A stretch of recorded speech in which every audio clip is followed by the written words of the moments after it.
할렐루야. 스가랴 13장 말씀 함께 나누겠습니다. 13장 1절 말씀을 보면 그날에 제 들어옴을 씻는 셈이 다윗의 족속과 예루살렘 근민을 위하여 열리리라 했습니다. 열린다는 것은 이제 시작된다. 시작된다는 것은 다시 회복된다 이 말씀입니다. 그래서 때가 되면 너희의 죄를 씻는 것이 이 다윗의 족속과 예루살렘 거민을 위하여 열릴 것이고 시작될 것이다. 이 그리스도의 십자가로 말미암은 우리의 죄 사함과 은혜의 셈이 터진다는 것을 말합니다. 그러면 그 전까지 했던 우리의 행위들은 어떻느냐? 부끄러운 것이다. 그 해결을 할 때에 내 이름과 내 능력과 내 지혜로 하는 게 아닙니다. 자신의 죄를 인정하고 내가 부끄러운 존재고 내 삶의 행위들이 거룩지 않다는 것을 인정하는 것이 회개의 모습인데, 회개를 자기 머리와 자기 생각으로 하게 되면 결국 자기가 할 수 있는 만큼만 하는 겁니다. 그러니까 회개를 왜 잘 못하느냐? 자기 생각해 보니까 내가 뭐 죄를 지었느냐? 내가 그래도 충성하고 봉사하고 내가 할 만큼 했는데 나보고 왜 자꾸 회개하라 하냐? 그런 생각합니다. 또 비교합니다. 인간의 이 근본적인 생각의 참 문제는요, 비교를 하는 겁니다. 그냥 하나님 앞에 죄를 지었으면 회개하고 내가 죄인입니다 이렇게 하면 되는데, 아담이 하와를 비교하고 하와가 뱀을 비교했던 것처럼 서로 원망하면서 나 때문이 아니고 저 때문이고 저보다 내가 낫고 저보다 내가 정결하다라고 생각하는 겁니다. 이게 습관입니다. 그래서 저 장로는 회개도 안 하는데 왜 나보고 회개하라 하냐? 저 사람보다는, 저 집사보다는 내가 더 새벽기도 나오고 내가 더 기도하고 내가 더 회개하는데 왜 나보고 더 회개하라 하냐? 우리가 다 죄인인데 하나님 앞에 서면요, 죄의 경중이 없습니다. 저 사람보다 내가 낫고 이 사람보다 저 사람이 낫고 그렇게 비교할 게 없습니다. 나와 하나님이죠. 나와 하나님, 내가 하나님 앞에 서서 나의 죄와 나의 연약함들을 고백하고 회개하고 동의하면 되는데 왜 자꾸 비교하는지. 나는 금식을 좀 했고, 나는 기도를 좀 더 했고, 나는 성경을 좀 더 읽었고, 나는 신학을 좀 더 알고, 나는 신앙생활을 좀 더 했고, 왜 비교합니까? 하나님 앞에 더 어려운 것도 자랑할 만한 게 없고요, 하나님 앞에 더 죄인됨을 오히려 더 부끄러워해요. 왜냐하면 하나님과 나와의 1:1 관계라는 거예요. 2절에 만군의 여호와가 말하노라. 그날에 내가 우상의 이름을 이 땅에서 끊어서 기억도 되지 못하게 할 것이며 거짓 선지자와 더러운 사기를 이 땅에서 떠나게 할 것이라 했습니다. 더러운 귀신들, 이게 사기라, 이게 사악한 귀신이다. 왜 사악하냐? 사람을 살리는 게 아니고 사람을 죽이는 것이기 때문에 사악한 귀신이다. 귀신들이 왜 사람들을 죽이느냐? 어떻게 죽이느냐? 하나님을 떠나게 하고 하나님을 배반하게 만든다. 사단의 원래 방법이 뭐냐? 속이는 것이다. 왜 속이겠습니까? 하나님의 진리를 듣지 못하게 하고 바른 길을 듣지 못하게 하고 하나님의 말씀을 들어서 구원에 이르지 못하게 하는 겁니다. 계속 속이는 겁니다. 그 바른 말씀을 들어도요, 그 말씀이 들리지 않습니다. 그 말씀에서 살고 싶지도 않고 그 말씀에 순종하고 싶지도 않게 만듭니다. 그래서 계속 어떻게 만드냐? 저 말씀이 들리다, 저 말씀대로 할 필요가 없다. 나만 그런 게 아니다. 내 주위에 있는 사람들도 다 순종하지 않는데 나도 순종할 필요 없다. 자꾸 속입니다. 더 나아가서 뭘 하게 하냐? 나도 속이게 하는 겁니다. 거짓 선지자가 되게 합니다. 진리를 선포하지 않냐고, 하나님 말씀을 선포하지 않냐고, 말씀대로 순종하지 않게 하고, 그래서 내가 지옥 백성 되고 내가 소경되면 나는 진리를 외치고 있다고 착각하지만 결국 나만 소경되는 게 아니라 내 주위에 있는 사람들까지 함께 소경되게 만들고 함께 지옥 백성 되게 만들고 함께 하나님 떠나게 만드는 거짓된 선지자의 일을 하고 있는데 나는 기도하고 나는 믿음의 생활을 하니까 나는 잘하고 있다 착각합니다. 다시 말하면 왜 착각하냐? 사람들과 비교합니다. 착각합니다. 왜 착각하느냐? 거짓된 귀신의 말을 듣는 겁니다. 아이고 목사님, 우리가 뭐 그 정도까지 되겠습니까? 나의 소리를 듣고요, 내 감정을 듣고요, 내 생각을 들으면 그게 하나님의 음성인 줄 착각하는 겁니다. 전에 하나님의 음성을 들었던 사람들이 세상이 서로의 귀를 기울이고 사람이 원하는 말들을 듣기 시작하는 겁니다. 여러분, 하나님 앞에 1:1 관계, 하나님 앞에 인격적 관계, 하나님과의 나와의 관계, 하나님 앞에 서서 코람네오 해서 내가 그 앞에 얼마나 죄인이고 하나님 앞에 하나님이 원하시는 모습이 무엇인지 볼 수 있는 저와 여러분 되기를 주의 이름으로 축원합니다. 우리가 차를 몰고 가는데 다들 운전을 하시니까 생명을 뽑습니다. 운전면허를 주는데요, 아무리 운전을 잘하고 코스를 다 합격하고 시내 주행에 완벽하게 100점을 받았다, 점수를 이론을 쳤는데도 100점 다 받았다. 근데 마지막에 뭘 합니까? 신체 검사를 합니다. 신체 검사를 하는데 100점을 다 받았다 하더라도 색깔을 구별하지 못하면 그 사람에게 운전면허증을 절대 안 줍니다. 마지막에 생명을 체크합니다. 왜 그렇게 하겠습니까? 신호등을 보지 못하는 사람은요, 다 알아도 소용이 없는 겁니다. 완전한 운전실을 가지고 있는데 지금 파란불인지 빨간불인지 구별하지 못하면 거기 지나가는 사람들을 치어서 죽일 수 있는 겁니다. 우리가 아무리 신앙생활 오래 하고요, 아무리 좋은 직분을 맡고 있고요, 아무리 큰 일을 하고 있고 날마다 엎드려서 기도하고 있다 하더라도 보지 못하면 눈뜬 장님인 겁니다. 하나님 말씀을 똑바로 알고 내가 어떠한 자인 줄 알고 하나님이 어떠한 분이신 줄 알고 내 삶에 하나님 말씀이 어떻게 말씀하시는 줄 알고 분별하는 눈들을 가져야 합니다. 근데 이게 마음이 자꾸 완악해져 갑니다. 시대가 악해지면요, 양심에 끄리낌들이 없어집니다. 말세는요, 다른 게 있는 게 아닙니다. 양심이 화인맞은 자들이 자꾸 일어납니다. 세워진 자들이 양심이 화인맞았습니다.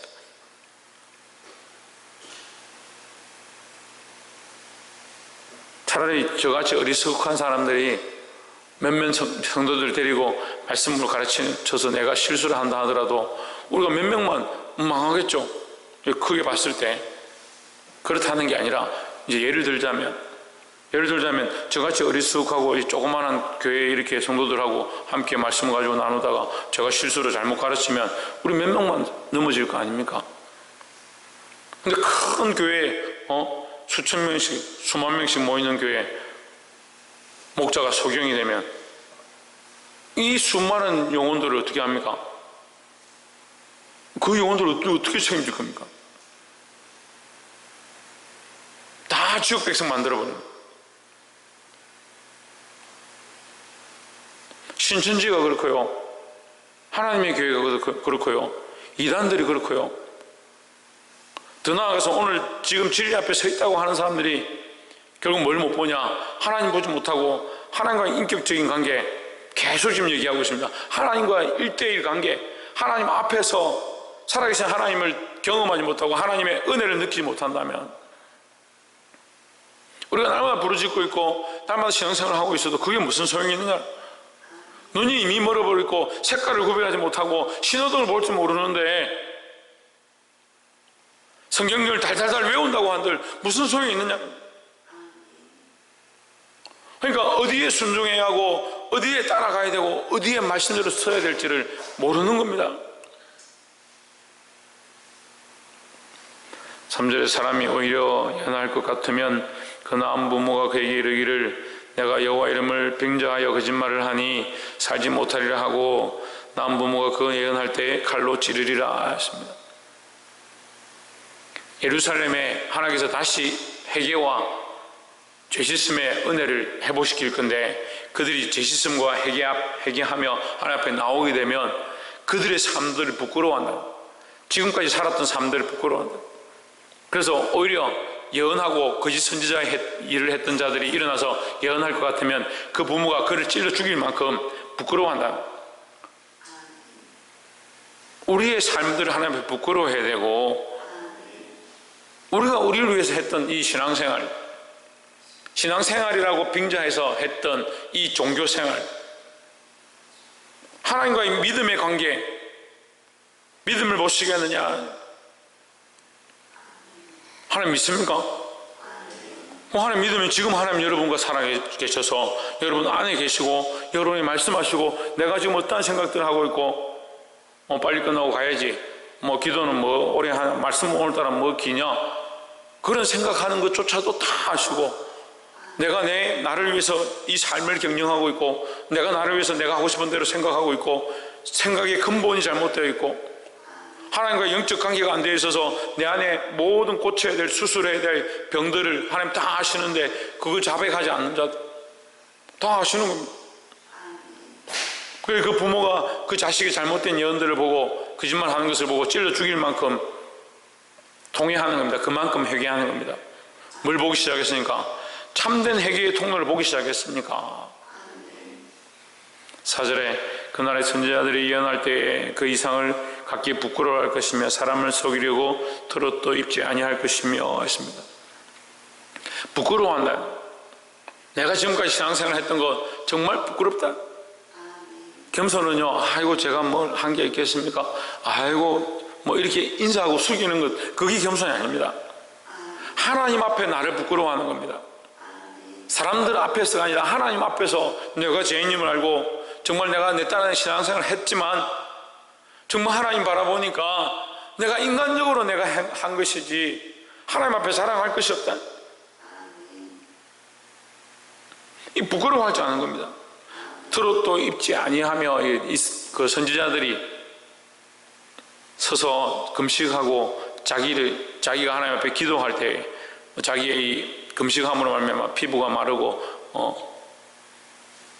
살이 빠지고 하는 모습들을 사람들에게 보이고 싶지 않을 때 이게 털옷을 입어서 자기를 가리는 모습 그걸 이제 이 털옷을 입었다라고 표현하는 거예요. 자기가 금식했던 것 자기 나름대로 신앙생활을 했던 것 자기 나름대로 예언했다고 하는 것 그 선지자라고 하는 이상을 보았다고 하는 것 그걸 오히려 부끄러워한다. 이게 보고 예언하고 말씀을 가르친다라고 뛰어난 게 아니라는 거예요. 뭐가 회복되어야 되냐 1절에 계속 얘기합니다. 그날에 죄의 더러움을 씻는 셈이 다윗의 족속과 예루살렘 거민을 위하여 열리리라 했습니다. 그 회개의 셈 그리스도로 말미암은 은혜의 통로가 열리면 자기의 부끄러움을 아는 겁니다. 부끄러운 줄 모르니까 다 자기가 한 줄씩 착각하는 거죠. 심지어는요 하나님의 은혜를 보는 자 예언하는 자 하나님의 역사를 보는 자 하나님의 음성을 듣는 자 그 내가 음성을 듣다 자랑할 게 없습니다. 내가 들은 내 능력으로 들은 게 아닙니다. 하나님의 은혜로 말미암아 열려진 거죠. 들려진 거죠.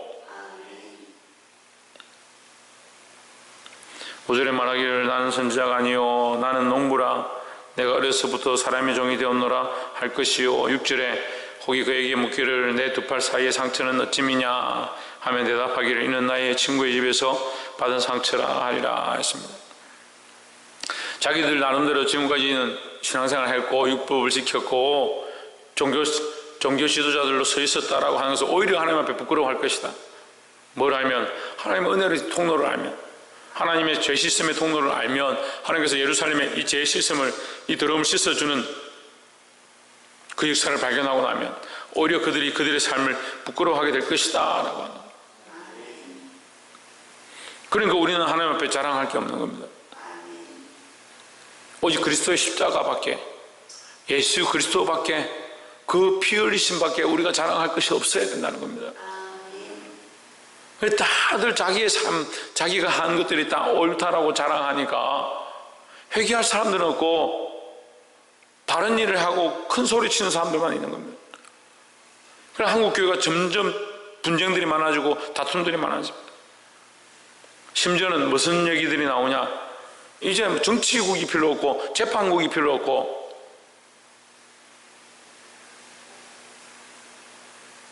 노회나 총회에서 판결할 필요가 없다. 왜? 하도 다툼이 많고 교회마다 분쟁이 너무 많은데 아무리 판결하고 누가 잘못했고 누가 벌금 내고 이렇게 판결해도 듣지 않는다. 교회법을 우습게 생각하니까 듣지 않는다. 이제는 그런 걸 판결해주면 정치국이나 재판국에서 이거 판결해서 잘못했다 이렇게 하면 그거 회개하고 장로가 회개하고 목사가 회개하고 우리가 잘못했습니다. 앞으로 고치겠습니다. 이렇게 하는데 지금 안 듣는다는 거예요. 세상의 법정에서 판결해도요 끝까지 자기들이 잘했다라고 생각하는데 교회와 노회 총회에서 판단한들 그거 자기들에게 회개하지 않습니다. 왜 그렇게 했습니까? 거기까지 간 것도 하나님 앞에 서 있지 않아서 그렇고 세상의 재판국에 들어가는 것도 부끄러운 일이고 하나님 앞에 서지 않으니까 사람들의 판결을 요청하는 겁니다. 하나님을 두려워하면요 하나님 앞에서 내가 어찌할 바를 모르고 나의 죄인임을 발견하고 하나님 앞에 먼저 엎드릴 건데 다 자기가 잘했다 생각합니다. 이 논리적으로 이런저런 생각해봐라. 저 사람보다 내가 뭘 잘못했냐? 그 사람을 왜 비교합니까? 하나님 앞에 먼저 서 있어야 되죠. 7절에 만군의 여호와가 말하노라. 칼이 깨어서 내 목자 내 짝된 자를 치라. 목자를 치면 양이 흩어지리니 니와 작은 자들 위에는 내가 내 손을 들이우리라 하십니다. 목자를 친다. 목자를 치면 양이 흩어진다. 이 말씀은 그리스도에 대한 예언입니다. 예루살렘에 그리스도께서 오셔서 목자로 양들을 인도하는데 목자를 쳐서 목자를 죽이면 양들이 흩어진다. 주님이 오셔서 우리를 위하여 이 십자가를 지실 것들을 말씀하십니다. 왜 오셨느냐? 우리 사랑해서 오셨습니다.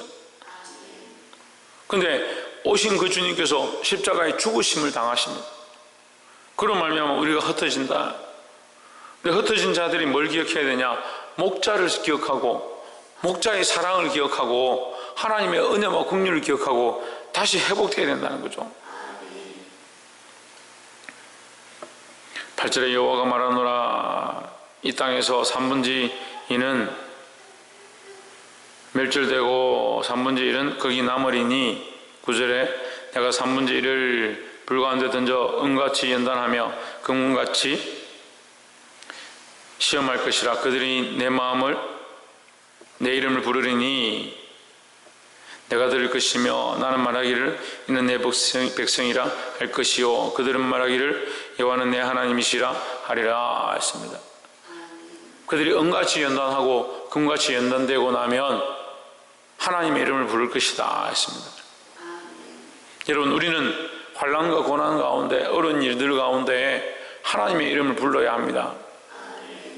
우리가 수많은 삶을 수많은 시간들을 살아가고 순간순간 걸어가고 있는데 결국 하나님 앞에 믿음으로 서느냐, 나와 하나님과의 관계가 1:1 그 하나님의 관계가 온전히 세워졌느냐, 그것이 가장 중요하고, 힘들고 어려운 상황들이 닥치고 사람들 앞에 싸워야 되고 논리적으로 내가 옳다라고 주장해야 될 그런 상황에도 우리는 누구와 하나님과의 관계, 하나님의 은혜를 기억해야 한다는 겁니다. 힘들고 어려운 상황들 가운데, 고난과 환난 가운데, 그 여정 가운데 결국 우리는 연단되어져서 누구를 발견해야 되냐? 하나님을 발견하고 하나님의 이름을 부르는 자들이 되어야 합니다. 사랑하는 성도 여러분, 때로는 삶이 무겁고 힘들고 삶의 여러 가지 일들이 고단하고 우리의 앞길을 막을 때가 있습니다. 자녀들이 말을 듣지 아니하고 환경들이 내 뜻대로 되지 않고 우리가 이겨내지 못할 거대한 산처럼 우리 앞에 닥칠 수 있습니다. 하지만 우리는 믿음을 지켜야 하고, 우리가 믿음 안에 있다면 이 모든 일들은 우리를 연단하는 것이 되는 겁니다. 그 연단 중에 우리가 더욱더 발견해야 될 것이 뭐냐? 여호와의 이름이다. 하나님의 이름을 불러야 합니다. 정말 하나님을 부를 수 없을 때, 정말 기도할 수 없을 것 같을 때, 정말 방법이 없을 것 같은 그 순간에 하나님의 이름을 부르고 하나님 앞에 기도할 수 있는 저와 여러분 되기를 주의 이름으로 축원합니다. 기도하겠습니다.